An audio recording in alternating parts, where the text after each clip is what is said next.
En videos anteriores hemos visto, digamos, ciertas características de los amplificadores. Ahora digamos que nos vamos a meter un poco más cuantitativamente y vamos a ver cuáles son, o digamos, cómo modelar o caracterizar las características de estos amplificadores sin realmente, digamos, introducirnos a ver la circuitería que tienen estos dentro. Vamos a ver, por lo tanto, sus características terminales, o sea, como si esto fuera una caja negra, este es mi amplificador y vamos a ver qué pasa entre sus terminales, que son pues obviamente esta y pues acá claramente el amplificador está conectado a tierra y aquí a tierra otra vez. Entonces, esto, ¿cómo se hace? Esto se hace a través de modelos o circuitos equivalentes. Entonces, vamos a ver el modelos circuitales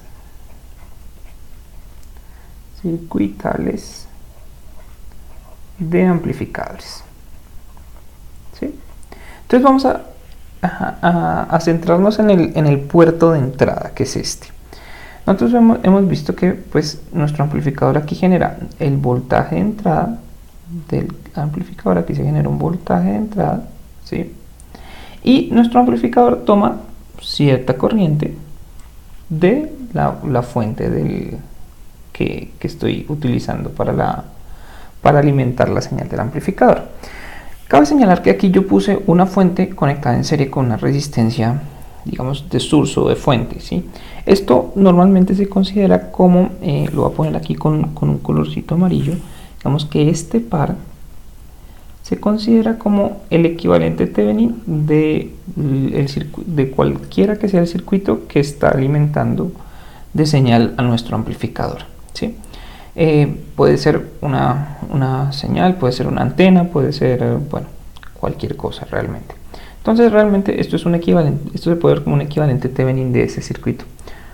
Entonces, pues si es un equivalente Thevenin de ese circuito, todo circuito tiene una resistencia asociada, una resistencia, digamos, de salida de este circuito propiamente, que sería nuestra resistencia de la fuente. Entonces, si nuestro amplificador toma una señal de entrada, ¿sí? Esto lo podríamos modelar, por decirlo así, o digamos este fenómeno de que nuestro amplificador necesita, digamos, sacar corriente de la fuente, como si en su puerto de entrada, lo voy a dejar con verde, como si en su puerto de entrada tuviera una resistencia, ¿sí? Que es lo que se conoce como la resistencia de entrada de mi amplificador, ¿sí?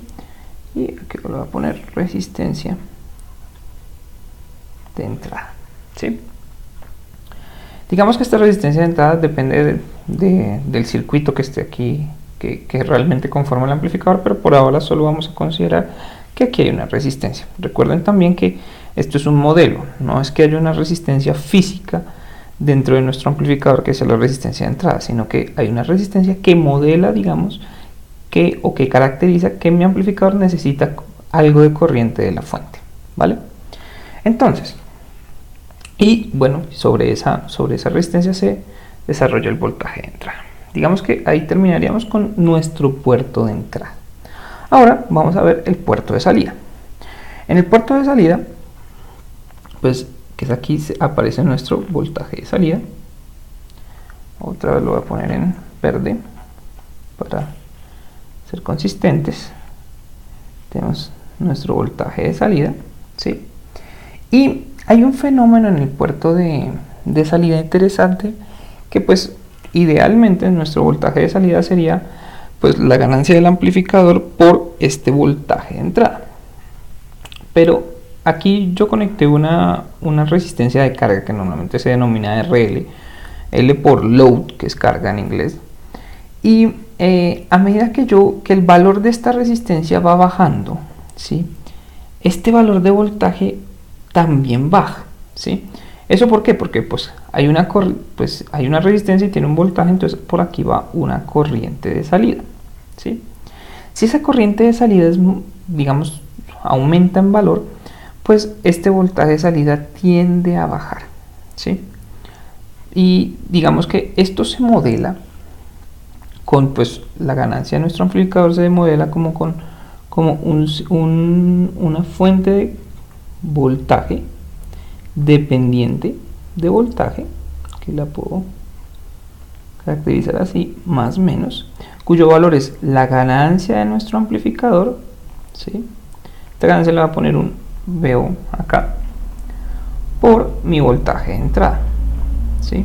El voltaje de entrada del amplificador, que es el voltaje que aparece en los terminales de mi amplificador, ¿sí? Esto obviamente pues va a ir conectado al puerto de salida, que normalmente está conectado a tierra.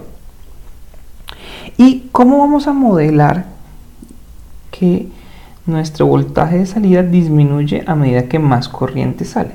Eso se modela con una resistencia en serie a esta fuente dependiente. Esta resistencia, pues como está en el puerto de salida, la voy a denominar mi resistencia de salida, ¿sí? Entonces miren que a medida que esta corriente aumenta, ¿sí? A medida que esta corriente aumenta normalmente porque la resistencia de carga es muy baja. Entonces, a medida que aumenta esta corriente, pues aquí sigue apareciendo mi ganancia de voltaje por el voltaje de entrada, pero pues un voltaje mayor va a estar generándose o apareciendo en esta resistencia, lo cual hace que pues ya el voltaje de mi salida no se acerque a esto, sino que digamos, a mi voltaje de salida se le resta este voltaje de mi ganancia por mi voltaje de entrada. Vuelvo a recordar que esto es un modelo, no es que haya una fuente de voltaje real, hay una fuente de voltaje dependiente, y no es que haya una resistencia física en mi amplificador. Estos son parámetros que normalmente se calculan con el circuito, ya conociendo, digamos, el circuito interno, y se va a hacer en otros videos. Pero pues por ahora necesitamos, digamos que es bueno reconocer estos parámetros de mi amplificador, que son parámetros muy importantes. Esta sería Rin, mi ganancia de voltaje, y RO, que es mi resistencia de salida. Y cada uno de estos pues modela ciertas características de mi amplificador. Rin modela que es cuánta corriente toma el puerto de entrada. Mi ganancia de voltaje modela es cuánta amplificación yo tengo si no tuviera carga. Por eso, digamos, es mi ganancia de voltaje. Esta ganancia se llama en circuito abierto, porque si no tengo corriente acá, pues aquí no aparece ningún voltaje, y todo el voltaje de salida que aparece aquí es mi ganancia de voltaje por B, por mi voltaje de entrada. Y esta resistencia de salida, digamos que modela cuánto cae mi voltaje de salida cuando yo pongo una resistencia de carga. Digamos que estos modelos son muy útiles y se usan mucho, sobre todo en amplificadores discretos. Y pues ahorita vamos a ver cómo se usan y cómo podemos sacar unas expresiones más cuantitativas de la operación de estos amplificadores.